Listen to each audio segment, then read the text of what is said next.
vamos fazer o estudo do nosso livro Fonte Viva, seguindo o texto número 80, Corações Cevados, e já iniciamos aqui lendo a passagem do Evangelho a que se refere a essa citação de Emmanuel na introdução desse nosso texto. O livro Tiago, lembrando que Tiago foi, para alguns estudiosos, o apóstolo, irmão de Jesus, que escreveu as comunidades cristãs que se formavam naquela época. E nesse capítulo 5, vou ler para vocês aqui do versículo 1 até o versículo 8, para a gente sempre contextualizar aquilo que nós estamos estudando. Na verdade, não apenas uma recomendação, mas uma repreensão para aqueles que utilizavam todos os recursos que possuíam apenas para o seu próprio benefício, sem se preocupar com as misérias que haviam, que havia à sua volta. Então ele diz assim para nós: eis, pois, agora vós, ricos, chorai e pranteai por vossas misérias, que sobre vós hão de vir. As vossas riquezas estão apodrecidas, e as vossas vestes estão comidas de traça. O vosso ouro e a vossa prata se enferrujaram, e a sua ferrugem dará testemunho contra vós, e comerá como fogo a vossa carne, entesourastes para os últimos dias. Eis que o jornal dos trabalhadores que ceifaram as vossas terras, e que por vós foi diminuído, clama, e os clamores dos que ceifaram entraram nos ouvidos do Senhor dos Exércitos. Deliciosamente vivestes sobre a terra, e vos deleitastes. Cevastes os vossos corações, como num dia de matança. Condenastes e matastes o justo, ele não vos resistiu. Sede, pois, irmãos, pacientes até a vinda do Senhor. Eis que o lavrador espera o precioso fruto da terra, aguardando-o com paciência, até que receba a chuva temporã e serôdia. Sede vós também pacientes, fortalecei os vossos corações, porque já a vinda do Senhor está próxima. E aqui depois ele continua, trazendo ali as suas recomendações. Mas o que é importante nós observarmos, a palavra, lembrando que ceivar significa, na verdade, engordar, porque nós falamos da cevada. Então ele tem essa ideia de engordar. Então corações cevados são aqueles corações gordos, gordos de riqueza, mas vazios de atitudes, vazios da nobreza, que o amor proporciona. Então ele separou exatamente esse versículo número 5, quando ele diz: cevastes os vossos corações como num dia de matança. E essa referência, para falar sobre o dia de matança, vem exatamente naquele momento em que os animais são abatidos, para serem utilizados como alimentos, exatamente quando atingem um determinado nível de engordamento. Então, nesse caso, essa referência diz exatamente isso, quer dizer, engordam tanto os corações como se isso fosse chegar para um dia do abate. Mas o nosso texto, apesar da referência um pouco agressiva, que fala para nós aqui dessa ideia da matança, na verdade ele traz uma referência ao dia de ontem, que ontem foi o dia do voluntariado, dia 28 de agosto, e esse texto, que se nós tivéssemos estudado ontem, seria uma bela coincidência, fazendo uma conexão entre o dia em que as pessoas simplesmente se doam no seu tempo, nas suas habilidades, na sua vontade, e esse texto que traz essa reflexão sobre a importância de nós pensarmos exatamente nessa utilidade que todos nós podemos demonstrar e desenvolver através dessas pequenas ações. Mas muito mais do que um estímulo de simplesmente falarmos da importância de trabalharmos em benefício da melhoria da nossa sociedade, que aliás esse seria um ponto interessante também para refletirmos, porque, como nós comentamos ontem, nós temos uma preocupação muito grande em cobrar das instituições, tanto governamentais como instituições da sociedade, cobrar das indústrias, das empresas de um modo geral, que resolvam os problemas que dizem respeito à sociedade, né? A desigualdade, às vezes falta de uma escola, falta de um atendimento de saúde. Então, normalmente nós cobramos as instituições, claro, muitas delas com obrigações perante a sociedade, já que são os nossos impostos que pagam a sua manutenção e, consequentemente, isso deve ser revertido em serviço da própria sociedade. Mas, percebendo que muitas vezes há uma insuficiência ou uma incapacidade dessas instituições, nós então nos acomodamos na nossa posição e cobramos e reclamamos e lamentamos, sem percebermos que nós, fazendo parte de uma sociedade, podemos nos mobilizar também dentro do nosso campo de ação para tentar resolver esses desequilíbrios. Então, não apenas esperar que as instituições façam isso, mas que nós individualmente também façamos, já que as instituições também dependem da ação individual de cada pessoa que ali atua, que ali trabalha, né? Então, nós começamos a pensar que a sociedade seria muito diferente se todos nós nos mobilizássemos em benefício dessas transformações. Então, imaginemos se fizéssemos aquele grande mutirão da sociedade, em que nós tomássemos decisões. Nós vamos trabalhar então na limpeza, nós vamos trabalhar então na assistência social, nós vamos trabalhar na organização, né, dos recursos da sociedade, vamos atuar tentando ajudar na melhoria da segurança pública. Então faríamos então aquele grande mutirão e certamente veríamos resultados muito rápidos, né, simplesmente pela nossa mobilização individual. Então, individualmente, nos tornaríamos então parte de uma grande coletividade. E Joana de Ângeles fala muito sobre isso, né, que nós somos células que compõem um organismo social. Se uma célula é doente, consequentemente teremos também um organismo doente. Então, na verdade, não é um corpo doente que adoece as células, é o contrário. Exatamente aquilo que acontece na nossa própria biologia. Então, pensando dessa forma, que nós podemos tomar iniciativas que sejam simples, iniciativas que resolvem pequenos problemas, porque a gente lembra que grandes problemas nada mais são do que a composição, né, ou o conjunto de vários problemas pequenos juntos, que acabam se manifestando.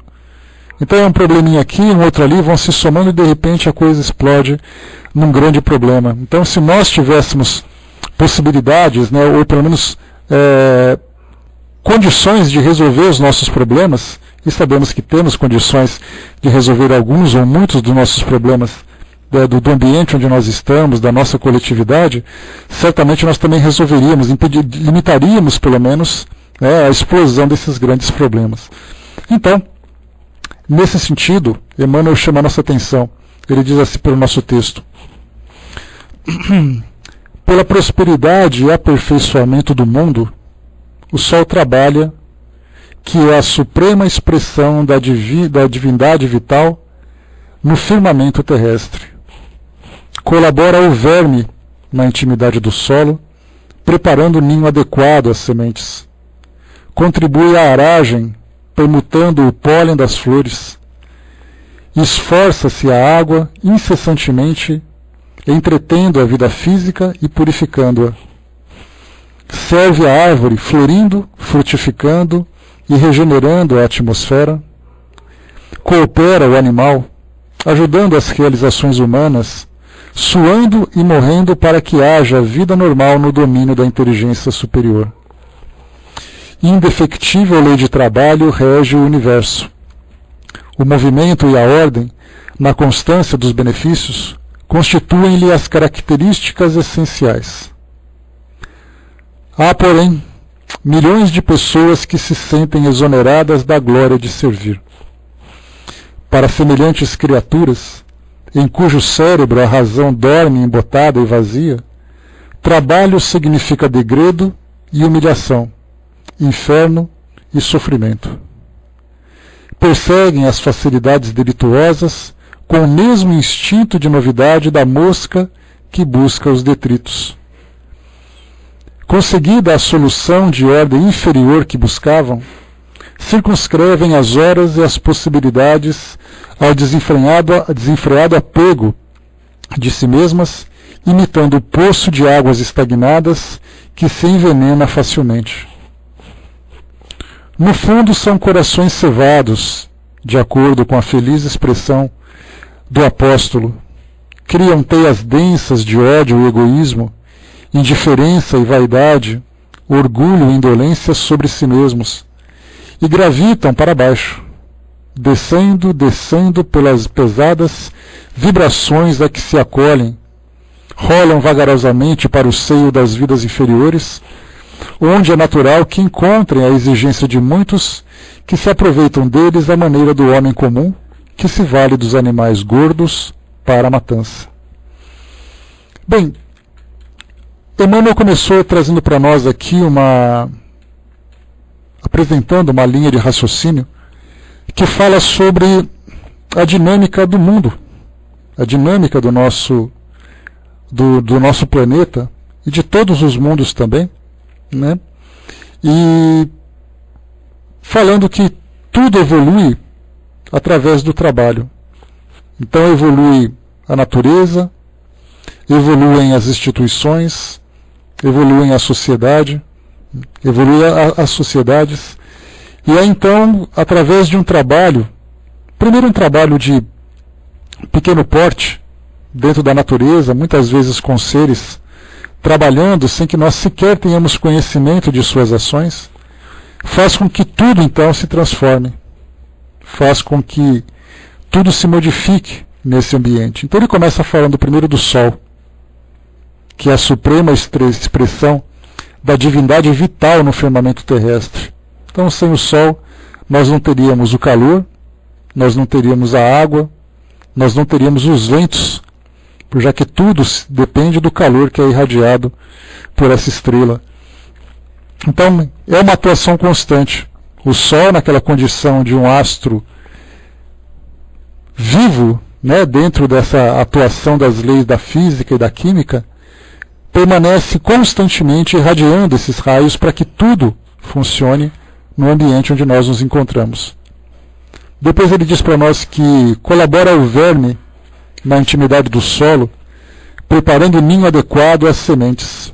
Então nós temos ali os micro-organismos, desde aqueles que são microscópicos até aqueles que são um pouco maiores, que trabalham de alguma forma para o enriquecimento do solo, para o seu arejamento, para a sua irrigação, para o seu adubo, para tudo, para que as raízes possam encontrar caminhos, nutrientes para poder fazer com que a planta se torne ali um ser vivo e, consequentemente, alimente tudo aquilo que depende dele.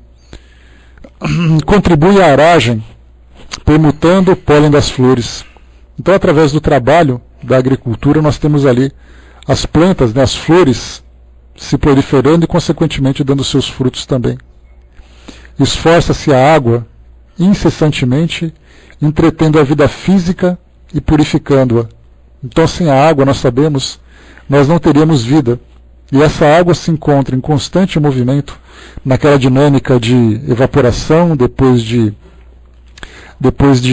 transformando-se, né, na chuva e precipitando-se aqui sobre nós, então enchendo os nossos rios, irrigando as nossas terras. Então, tudo isso vemos constante movimento também através dessa água.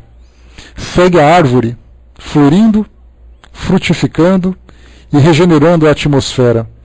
Então, embeleza, perfuma, dá os seus frutos e ao mesmo tempo purifica o ar que nós respiramos. Então também é um trabalho constante. E a gente pensa assim, a árvore aparentemente é um ser que, embora vivo, tem ali uma ação quase que inanimada, né? Porque ela fica parada, não fazendo quase nada de importante, que nós vemos, né? Porque ela faz um trabalho silencioso e até mesmo um trabalho invisível. Mas nós vemos ali que a partir do momento em que ela começa, em que a semente começa a germinar, já existe o trabalho sempre atuante, né? Coopera o animal, ajudando as realizações humanas, suando e morrendo para que haja vida normal no domínio da inteligência superior. Então nós temos os animais que atuam, né, como cooperadores do desenvolvimento do nosso mundo, seja eles servindo para que nós consigamos desenvolver tarefas que estão acima da nossa capacidade, estão ali para nos vestir, para nos alimentar. E quando eu falo vestir e alimentar, não pensemos no uso fútil que existe desses elementos que eles acabam nos oferecendo. Mas nós vemos, por exemplo, tanto no vestuário, naquelas sociedades que dependem realmente daquele couro, daquela lã, nós temos ali o alimento que vem desses animais também, sejam dos próprios animais, sejam dos seus derivados, também como parte essencial da nossa vida. Então, os animais, mesmo sem terem consciência, também participam desse desenvolvimento do nosso mundo, seja através dos seus próprios serviços, dos seus próprios trabalhos, seja através daquilo que eles mesmos podem servir para o nosso mundo na condição que nós existimos hoje. Então, Emmanuel fecha esse raciocínio inicial falando para nós, né, a indefectível lei de trabalho rege o universo. Então, na verdade, o universo todo é servido por tudo aquilo, né, que age se mostrando, né, como um elemento ativo nesse desenvolvimento de trabalho.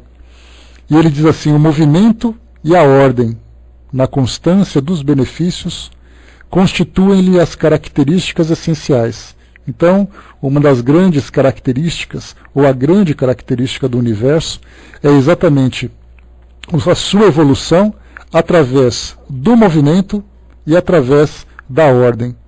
Esse movimento, consciente ou inconsciente, ele se dá promovendo esse desenvolvimento. E através da ordem, né, o trabalho organizado, dentro daquelas leis que regem aquele trabalho, as leis da química, as leis da física. Então tudo funciona através do movimento, tudo funciona através do trabalho. Até aqui, então, usando todos esses simbolismos, todos esses elementos da natureza, Emmanuel primeiro chama a atenção que tudo funciona através desse movimento, que nada fica inativo. Se por acaso existe alguma coisa inativa no universo, é porque nós não compreendemos o seu funcionamento, porque sabemos que tudo depende de movimento, tudo depende de uma ação. Quando nós falamos assim, mas o calor é simplesmente o calor. Só que, na verdade, o calor nada mais é do que a consequência de reações químicas e físicas que acontecem em determinado astro, em determinado local. Então, tudo isso depende também desse movimento. Saindo um pouco dessa ideia mais figurativa que fala do universo, entramos agora naquilo que diz respeito a nós. E aí, então, começamos a entrar naquilo que é o mais grave, naquilo que é o mais complexo, que é exatamente falar sobre cada um de nós, da nossa participação dentro da nossa sociedade, da nossa vontade de realizar alguma coisa, da nossa sensibilidade ao percebermos a necessidade da nossa ação, do nosso trabalho. E então Emmanuel já começa falando já de uma forma bastante severa, de uma forma bastante dura, dizendo que para semelhantes criaturas, ou melhor, há porém milhões de pessoas que se sentem exoneradas da glória de servir. E aí nós começamos então a passar os nossos olhos, né, diante da nossa sociedade, diante do mundo como um todo, e percebemos assim que hoje, quando nós falamos, por exemplo, primeiro vamos falar daqueles que são os voluntários, né, depois nós falamos das responsabilidades. Porque se nós não somos voluntários, né, se nós trabalhamos como voluntários, nós doamos o nosso tempo, doamos a nossa vontade, doamos o nosso talento. Se por acaso nós trabalhamos para recebermos eu ia dizer recompensa, mas na verdade para receber exatamente aquilo que é o nosso o resultado da nossa produção, né? Dessa mesma forma também existe o trabalho, porque algumas vezes nós vemos aqueles que recebem, mas fazem apenas aquilo que é essencial, não se excedendo nem um pouquinho a mais daquilo que tem a obrigação de fazer. Mas depois a gente chega nesses, porque esses são os mais problemáticos. Mas o que nós vemos hoje são exatamente aqueles que simplesmente não se veem obrigados a fazer absolutamente nada por ninguém, nem pelo mundo. E não falamos apenas daqueles que têm grandes recursos, daqueles que demonstram grandes riquezas. Nós podemos falar daqueles que vivem no nosso mundo hoje, transitando de um lado para o outro, sem fazer absolutamente nada, em benefício de ninguém, mas ao mesmo tempo esperando que tudo se reverta em seu próprio benefício. Porque essa é a grande contradição.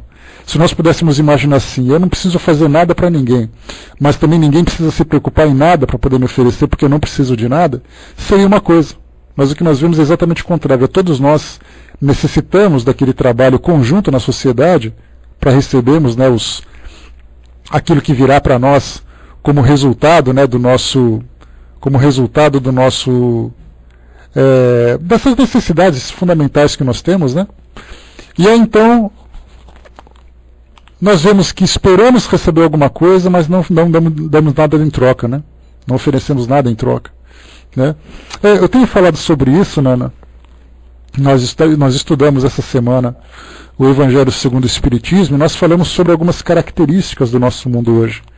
E aí nós vimos ali, né, o nosso planeta como sendo hospitais como hospital para acolher os doentes. Nós vemos o nosso planeta como uma escola para atender os alunos que precisam de aprendizado. Nós temos ali o nosso planeta como sendo uma penitenciária para servir, né, de ambiente de reclusão para aqueles que são infratores. E nós temos também aquele local, né, que eu chamo de pátio de obras, onde nós temos sempre aqueles que estão trabalhando de um lado para o outro, suando o tempo todo, para poder produzir alguma coisa. E nós temos aqueles que veem o nosso planeta também como sendo parque de diversões. E aqueles que simplesmente se acham no direito de passar pela vida desfrutando dos prazeres que a vida pode oferecer sem nenhum tipo de obrigação, sem nenhum tipo de compromisso, né? Então essas são as grandes características, né? Pois é, né, Zé? Tudo isso a gente vê assim que toda a sociedade precisa dessa produção. Então aqui para nós, que nós vemos assim milhões de pessoas que se sentem exoneradas, e nós vemos isso que é uma resposta daquelas que chegam descaradamente dizendo assim, eu não tenho obrigação e eu não vou fazer nada. E realmente, né, nós lembramos sempre que a autodoação, ela não é uma obrigação de ninguém. Ela é um compromisso, ela é uma vontade, é uma iniciativa. Então ninguém tem obrigação legal de fazer isso, mas a gente lembra que é uma obrigação moral, a partir do momento em que aquela pessoa também é servida pela própria sociedade, ou mesmo pela própria natureza. Quando nós começamos a entrar nesse campo mais poético, eu posso dizer assim, que eu me tornei um eremita, vivendo recluso numa caverna no alto de uma montanha. Mesmo nesse local, eu vou depender da água que me serve, eu vou depender do alimento que chega da natureza, seja através da fauna, seja através da flora, né? Mas nós não reconhecemos isso, porque a nossa condição de primitivismo, né, ou essa condição primitiva em que nós nos encontramos, nós não desenvolvemos ainda a sensibilidade para perceber exatamente que a natureza, mesmo sendo irracional, mesmo sendo até mesmo uma natureza inerte, ela nos serve, né? É aquela pedra que me cobre, né, aquela caverna que me serve, aquela árvore que me dá frutos, alguma coisa assim. Então vemos assim que sempre dependemos de alguma coisa. E quando nós começamos a ter essa consciência de que Deus é o Criador de tudo e que criou esse cenário exatamente para que a gente pudesse se servir dele para o nosso desenvolvimento, a nossa recompensa seria exatamente também servir de alguma forma, seja através da proteção, seja através da retribuição, seja através do serviço como um todo. Então esse é um tipo de sensibilidade que tudo que eu estou falando para vocês agora É aquela coisa que pode parecer muito bonita, muito romântica, mas que, quando a gente acaba de pensar sobre isso, nós voltamos ao nosso mundo normal sem nenhuma preocupação com aquilo que eu preciso fazer ou aquilo que eu devo fazer. Então, na verdade, lemos um texto como esse, vemos os Espíritos falando para nós sobre essa realidade, da importância do mundo que nós vivemos, da importância desse mundo como sendo uma criação de Deus, e nós também sendo criaturas desse mesmo Deus, e que estamos aqui como inteligência mais elevada, né? Nós somos ali o topo da inteligência nessa escala de evolução aqui do nosso planeta, e nós temos todo mundo, todo esse cenário, simplesmente à nossa disposição. Porque nós estamos aqui encarnados, mas encarnados num ambiente que nos oferece condições de desenvolvimento. Eis aí então o grande ponto-chave. Nós só conseguiremos valorizar realmente aquilo que a natureza é quando nós estivermos numa condição em que tenhamos uma percepção mais desenvolvida, uma sensibilidade mais trabalhada, para olharmos para uma flor. Aliás, Leon Denis fala sobre isso no livro O Grande Enigma, que eu já recomendei para vocês, que o Grande Enigma, aliás, foi, como eu já disse, né, recomendado como sendo para mim uma terapia, como sendo um remédio, né? Porque conversando com o nosso amigo espiritual Dr. Herman, ele exatamente falou isso, né? Leia esse livro para você entender exatamente Deus. Né? É uma das mais belas, né, Jorge? Bom dia. Então, para você entender Deus, porque eu ficava naquela dúvida, né? Olha, eu não sei se eu acredito, eu não sei se eu deixo de acreditar, eu não sei se o modo como eu estou acreditando está certo. Então ele simplesmente pegou ali uma prescrição e falou, leia esse livro. E eu então li o livro. Na verdade, eu devorei o livro, né? Porque ele começa falando daquilo que é mais simples. Né? Leon Denis conseguiu traduzir aquilo que está escrito na natureza e que nós simplesmente não percebemos. Então ele falava sobre as águas dos mares, sobre o vento, sobre as montanhas, o grande enigma, Silvia. Então ele falava sobre tudo, sobre as plantas, sobre as flores, sobre as árvores, sobre a terra, pensando assim que tudo isso, na verdade, embora nós vejamos como seres inanimados, nós vemos ali, através desses olhos poéticos, como sendo para nós um presente dado por Deus, porque tudo isso, todo esse cenário nos oferece as condições para a nossa existência aqui no mundo físico. Então, em gratidão a Deus, devemos retribuir ao mundo. Em gratidão ao próprio mundo, devemos também retribuir a ele. Então vemos que, sem essa sensibilidade, nós não podemos culpar as pessoas de não se darem conta da importância do trabalho, né, da importância desse serviço que nós podemos prestar, não apenas para a sociedade, mas principalmente para nós mesmos. Porque a gente sempre ouve, sempre lê dos espíritos também, aquela orientação de que se nós passamos por um problema, a solução começa no serviço. A solução começa no trabalho. Então eles utilizam, não apenas aqui, mas também no próprio mundo espiritual, porque são muitos os relatos que falam sobre isso, a importância dos espíritos, onde quer que se encontrem, trabalharem. Trabalharem para se sentirem úteis, trabalharem para se reequilibrarem, trabalharem para saírem da ociosidade, trabalharem para se curarem. Então sempre fazendo com que haja essa regeneração da nossa mente, dos nossos valores, dos nossos sentimentos, para que nós nos restabeleçamos fisicamente, psicologicamente, socialmente, espiritualmente, todos aqueles aspectos que compõem a nossa personalidade. Então, quando os espíritos insistem para nós trabalhar, trabalhar e trabalhar, é para nós, na verdade, não apenas uma ação que vai fazer com que o mundo se revolucione, mas, na verdade, vai trazer uma revolução dentro de nós mesmos. Quantas pessoas adoecidas, vivendo de solidão, vivendo de incompreensão, vivendo dessa desilusão que a vida acaba proporcionando, e exatamente sofrem por isso, porque se isolam do mundo, porque não se acham obrigados a fazer nada por ninguém. Como diz aqui Emmanuel, se sentem exoneradas da glória de servir. Então, quando nós pensamos que servir realmente é uma glória, para muitos o serviço é um incômodo, é um inconveniente, é algo simplesmente fora de suas obrigações. E ele diz assim: para semelhantes criaturas, em cujo cérebro a razão dorme embotada e vazia, trabalho significa degredo e humilhação. Para aqueles que dizem, né, bom, eu vou trabalhar para quê? Para que eu vou me rebaixar a esse tipo de condição? Porque a gente pensa, mais uma vez, quando se fala naqueles que não trabalham, naqueles que não servem, a gente pensa em pessoas que têm grandes recursos. Como que se somente os ricos fossem aqueles que ficassem ociosos. Sendo que nós vemos, na verdade, pessoas que muitas vezes vivem na miséria e optam em continuar na miséria dependendo simplesmente da esmola daquele que dá. Por isso, então, nós vemos que, na verdade, essa é uma condição humana, não é uma condição social. Então, trabalho significa degredo e humilhação. E quando queremos trabalhar, nós escolhemos onde trabalhar. Eu não vou me prestar a esse tipo de serviço. Isso não é o tipo de coisa que eu faço. Aliás, a gente vê muito isso em algumas reportagens que passam em grupos de executivos japoneses que vêm para o Brasil. Em São Paulo eles já fizeram várias atividades assim. Eles vêm simplesmente para prestar serviço social. E aí então eles já foram registrados lavando banheiros públicos nas praças daqui de São Paulo, pintando parede de instituições. E são executivos de grandes empresas.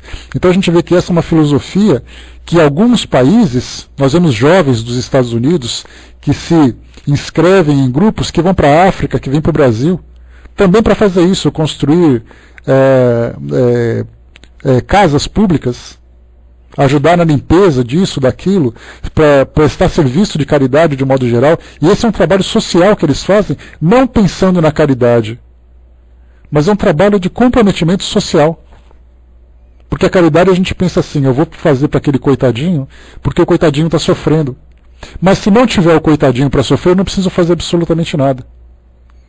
Então esse comprometimento social, esse tipo de ação, de atitude, é algo que modifica a nossa mente como cidadão.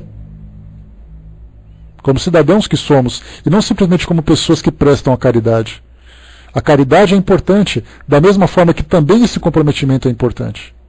Então nós temos essas filosofias nesses países, nessas culturas, que mobilizam essas pessoas exatamente para isso. Tomem consciência daquilo que você pode fazer, não porque eles precisam, mas é porque vocês precisam. Ou seja, o trabalho é algo que nós precisamos. O resultado do nosso trabalho pode beneficiar uma ou mais pessoas, uma comunidade, um país. Mas, na verdade, o trabalho é algo que se volta ao nosso favor. Só que quando nós temos, como foi colocado por Emmanuel, a nossa razão adormecida, embotada e vazia, exatamente isso que acontece. Nós não nos sentimos obrigados, não sentimos necessidade desse tipo de transformação. Vêm muitas vezes também essas criaturas, ou nós, como parte dessas criaturas, vemos no trabalho um inferno e um sofrimento, já que para muitos de nós isso é um sacrifício. E é um inferno porque simplesmente muda a nossa rotina e acaba atrapalhando nos nossos planos. Naqueles planos, principalmente, que são mais vazios, que são mais fúteis. Perseguem as facilidades delituosas, vivendo da vida fácil, com o mesmo instinto de novidade da mosca em busca de detritos. E esse simbolismo ele é bastante duro, porque mostra simplesmente as moscas passando de detritos em detritos, de lixos em lixos, se beneficiando desses restos. E se achando espertas por isso. Essa é a parte mais dolorosa. Para que eu vou trabalhar se eu tenho esse lixo todo para poder me desfrutar? E nós vemos isso também na nossa condição. Embora não sejam os lixos de resíduos, nós vemos esse simbolismo na nossa sociedade como um todo. Perseguem as facilidades, a esperteza, a malandragem, que é algo que infelizmente está muito presente na nossa cultura. E depois, conseguida a solução de ordem inferior que buscavam, exatamente para a satisfação desses instintos mais primitivos, circunscrevem as horas e as possibilidades ao desenfreado apego a si mesmas, imitando o poço de águas estagnadas que se envenena facilmente. E aí então vemos que na verdade, quando nós nos satisfazemos daquilo que nós precisamos, e aí então nós nos acomodamos. Agora que eu tenho o que eu preciso, então agora eu vou ficar quieto sem fazer nada porque eu não tenho vontade de fazer nada. E aí então se assemelham exatamente àquela água parada. E quando nós falamos que a água parada nada mais é do que o resultado da proliferação dos germes que estão contidos nela, nós vemos que essas águas paradas é mais ou menos como a nossa mente parada. É aquela mente que não produz e, consequentemente, passa o tempo todo observando o que acontece no mundo. Só que essa observação, naturalmente, vem contaminada com o seu egoísmo, com os seus preconceitos, com sua agressividade, com a sua indiferença, com a sua frieza. E aí, então, esses germes começam a se proliferar. Até que chega uma hora em que essa pessoa, ou essas pessoas, ou nós mesmos, começamos, então, a nos endurecer intimamente. E aí então perdemos completamente a nossa sensibilidade para nos preocuparmos com os problemas dos outros. Mas, lembrando-se, dentro da nossa fragilidade, vai chegar um momento em que nós precisaremos também dessa mesma assistência. No fundo, como diz aqui Emmanuel, são corações cevados, aqueles corações gordos, né? De acordo com a feliz expressão do apóstolo. E a partir do momento em que começam a viver esta estagnação, essa mesma condição de paralisia moral, paralisia mental, começam então a criar vínculos, sejam com aqueles que são semelhantes aqui no mundo encarnado, sejam aqueles no mundo espiritual, que também são afins com as mesmas ideias. E aí então diz aqui, criam teias densas de ódio e egoísmo. Esse ódio e egoísmo é exatamente, eu detesto pessoas que fazem isso, detesto pessoas que fazem aquilo, aquelas que me criticam, aquelas que precisam, ou aquelas que ficam pedindo. O egoísmo, porque eu me acho mais importante, porque eu não me vejo com obrigação de fazer nada para ninguém, nem por ninguém. Criam teias de indiferença e de vaidade. A indiferença de não se sensibilizar com absolutamente nada do que acontece à sua volta. E olha que nós somos constantemente bombardeados de informações que chegam para nós através dos meios de comunicação, seja na internet, seja na televisão, seja em qualquer tipo de veículo, que mostra que o nosso mundo não é um paraíso, é um mundo desequilibrado.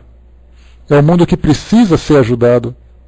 Alguns mais, outros menos, mas todos precisando. Mas quando nós chegamos nessa condição, nós nos tornamos indiferentes e somos alimentados nessa indiferença por essas mentes que participam conosco dessa estagnação. E ao mesmo tempo a vaidade, sempre acreditando que existe aquela pirâmide, em que aqueles que estão no topo são aqueles que devem ser servidos e a base que é aquela que precisa servir. O orgulho e a indolência. Né? Orgulho de se acharem realmente mais importante. E aí é um grande problema. Porque a gente lembra sempre que egoísmo, orgulho e vaidade são imperfeições do nosso caráter que, sim, infelizmente, né, se encontram bastante floridos aqui no nosso mundo hoje, né, se encontram vigorosos aqui no nosso mundo hoje. E gravitam para baixo. Essa é exatamente a ideia que nós temos hoje. Gravitam para baixo. Ou seja, nós estamos, na verdade, descendo e descendo, como diz Emmanuel, pelas pesadas vibrações a que se acolhem, rolando vagarosamente para o seio das vidas inferiores, onde é natural que encontrem a exigência de muitos que se aproveitam deles à maneira do homem comum, que se vale dos animais gordos para a matança. E então, na verdade, somos nós que vamos nos afundando cada vez mais nessas teias de egoísmo, de ódio, de diferença, vaidade, orgulho, porque é o nosso comportamento que atrai essas relações, e essas relações, na verdade, vão então nos envolvendo cada vez mais. A Miriam lembrou aqui, né, que a nossa parcela se resumisse apenas em pagar impostos, né? É a visão que nós temos, porque hoje nós, insatisfeitos com aquilo que nós recebemos, né, você paga os seus impostos, acha que você está pagando por aquilo que os órgãos públicos devem oferecer, e já é o suficiente para que você cumpra as suas obrigações sociais. Então, na verdade, quando se fala em sociedade, nós não falamos apenas em direito, nós falamos também em deveres. Mas muito mais do que deveres, do que direitos e deveres, nós falamos de uma participação moral na sociedade. E essa participação moral é que nós ainda não conseguimos compreender. Porque tudo aquilo que nós fazemos, e tudo aquilo que nós achamos, né, ou melhor, tudo aquilo que nós temos de direito, e tudo aquilo que nós temos de deveres, se encontram detalhados num código da nossa sociedade, na legislação da nossa sociedade. Então eu penso assim, eu tenho direito, procuro lá nas páginas e encontro, meus direitos são esses, esses e esses. Quais são os meus deveres? Procuro em outro capítulo e encontro lá esse, esse e esse. Fora isso, eu não me vejo mais obrigado a fazer absolutamente nada. Só que fazer parte de uma sociedade, fazer parte de um corpo social, vai muito além do que aquilo que consta nesses códigos. Já parte da nossa iniciativa pessoal, já é uma questão moral. E isso a nossa sociedade não está preparada.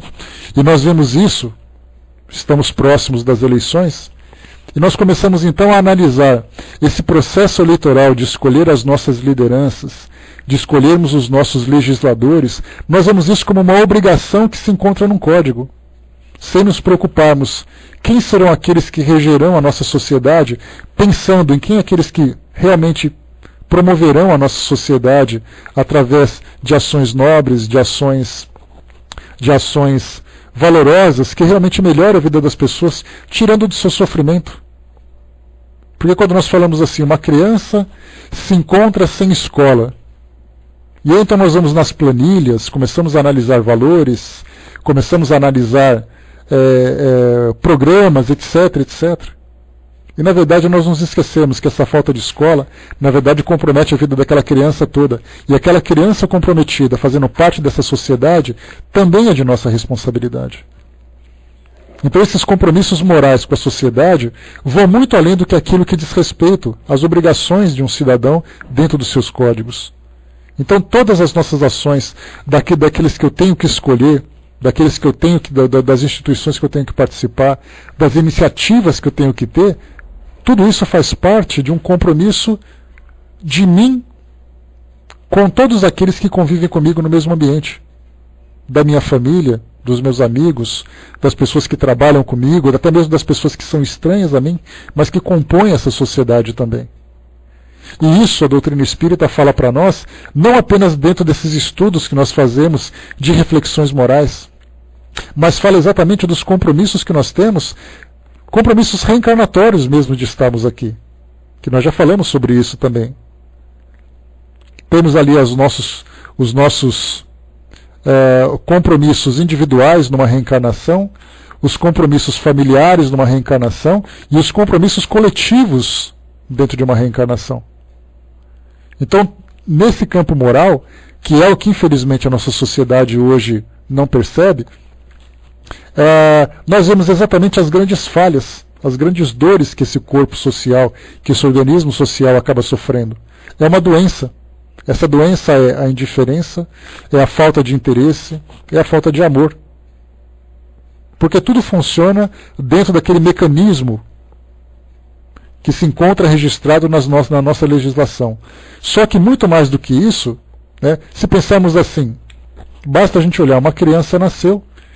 Para que essa criança viva, basta que você troque as fraldas, que você alimente, que você põe para dormir e que você cuide dos ferimentos. É o suficiente para que esse espírito, para aquela criança se desenvolva? Se ela não tiver atenção, se ela não tiver amor, se ela não tiver respeito? A gente vê que tudo isso não faz parte do código. Os pais, por exemplo, se eles dão comida, se eles não agridem, se eles cuidam, dentro da nossa legislação eles fizeram o papel deles. Onde está escrito que obriga que eles precisam ter carinho, precisam ter amor? Porque carinho e amor é algo subjetivo, é algo, na verdade, abstrato. Não é possível você quantificar qual a quantidade de amor que uma criança deve ter, qual a quantidade de atenção que uma criança deve ter. Se ela vai para a escola, temos ali o Estatuto da Criança e Adolescente. Ela vai para a escola, ela tem horário para ela brincar, ela come, ela bebe, ela dorme, ela toma banho. Pronto. Dentro da nossa legislação, as obrigações foram cumpridas. Mas imoralmente, como é que você vai fazer com que aquela criança se desenvolva? A nossa sociedade é a mesma coisa. Nós fazemos parte desse grupo. Se nós cumprirmos as nossas obrigações legais, a nossa sociedade vai funcionar. Mas se nós não cumprirmos a nossa obrigação moral, a nossa sociedade vai funcionar, mas vai funcionar adoecida. E ela jamais vai progredir. Então hoje, quando nós falamos sobre voluntariado, sobre doação de tempo, doação de talentos, doação de vontade e tudo mais, na verdade, para a nossa sociedade hoje, falarmos de voluntários é algo que se destaca, é mais ou menos, para a gente poder concluir o nosso raciocínio, como aquela pessoa que aparece no jornal dizendo assim, olha, eu apareci no jornal, fiquei famoso porque eu devolvi a carteira de alguém que eu achei. Sendo que a gente devia pensar assim, mas por que você virou notícia do jornal, se é a sua obrigação você devolver aquilo que você não tem? Hoje nós encontramos então notícias, o dia do voluntário. Mas espera aí, por que o voluntário tem que ser destacado? Essa não é uma obrigação moral de toda a sociedade? Daqui a um tempo, e assim nós esperamos, quando alguém disser assim, olha, eu não sou voluntário, aí ele vai virar notícia. Eu não faço um trabalho de boa vontade, eu não tomo iniciativas em benefício da minha sociedade. Aí sim nós vamos perceber que é algo que choca. Porque hoje aquele que é honesto vira notícia, aquele que é voluntário vira notícia. Por que eles viram notícia? Porque o geral, o normal da nossa sociedade, é exatamente aquele que é desonesto e aquele que é indiferente. Então há a necessidade de nós fazermos uma revolução, para mostrarmos que esses valores mais elevados devem ser o padrão da sociedade, não uma exceção. Só que nós não podemos mudar o mundo. Nós podemos mudar nós mesmos. E já é um começo. Se nós tomarmos a iniciativa de fazermos aquilo que nos cabe, o mundo já vai ser muita coisa. Porque normalmente a gente se preocupa assim, eu preciso fazer com que todo mundo faça a mesma coisa. Só que se nós concentrarmos as nossas forças na nossa própria iniciativa, já vai ser muito, porque a gente primeiro vai se transformar, porque a gente lembra sempre que o trabalho, ele não beneficia aquele que recebe apenas, beneficia muito mais aqueles que prestam o serviço, principalmente quando é essa parte de doação. Essa é a parte mais significativa. Esse é o ponto fundamental. Então, devemos sempre pensar dessa forma. Se nós nos modificarmos, se nós concentrarmos os nossos esforços em nós mesmos, para recebermos esses benefícios, e depois nós teremos também o próprio exemplo, que é a parte mais importante. Então, corações cevados, não nos vejamos assim, então, de pessoas com corações gordos, saciados, sem nenhum tipo de iniciativa. Nos vejamos sempre com necessidade, assim como acontece com a própria natureza, de vivermos essa movimentação, essa atividade, esse compromisso constante de sempre fazer alguma coisa. Ainda que seja pouco. Não posso fazer muito, mas eu posso fazer pouco. Então, se fizermeu isso, já vai ser o suficiente. O Hermes colocou, tem políticos que dizem que ter feito isso ou aquilo como se fosse um favor. É a mesma coisa, Hermes. O que eu falei para vocês, a honestidade, o trabalho, o voluntariado, sempre vai ser alguma coisa que chama a atenção numa sociedade quando esse tipo de atitude vira um contraste. Então, na verdade, esse tipo de ação deve ser algo natural, e no futuro será. Só que esse futuro chegará mais rápido se nós tomarmos as nossas iniciativas agora, não esperando que os outros façam alguma coisa. O Jorge colocou para nós, né, bem próprio o dia do voluntário, né, casar com o nascimento de Bezerra de Menezes, né, já que mesmo foi convidado a viver em um planeta mais evoluído do que a Terra, e no tanto abdicou de estar junto a nós, auxiliando-nos, né. Pois é, como eu falei, eu comentei até hoje, essa semana, Jorge, né, que o Dr. Bezerra de Menezes é um daqueles que se encontram no nível mais elevado dos espíritos aqui no nosso planeta. Exatamente porque tem aquele compromisso, né, eu não posso deixar essas pessoas para trás. O meu compromisso é com eles. Né, e essa é uma história interessante da biografia de Dr. Bezerra de Menezes. A Vaninha lembrou aqui, o trabalho voluntário para mim não é sacrifício nem mérito, né? É fonte de prazer e aprendizado, e também, né, da nossa própria autocura, principalmente, né? Então, fechando por aqui, pessoal, eu vou passar então para a nossa amiga Fernanda, depois leiam então o texto número 80, que é o que nós estudamos hoje, e sejamos sempre produtivos. de alguma forma, sejamos sempre produtivos. Vivemos estagnados, a gente sabe que mais dia ou menos dia isso vai se voltar contra nós. Vai se voltar contra nós porque, na verdade, se você não planta, você não colhe. E aquele que não colhe acaba vivendo de restos, de doações, né? E não existe nada mais humilhante do que isso. Então, trabalhamos sempre, né? Que tudo virá.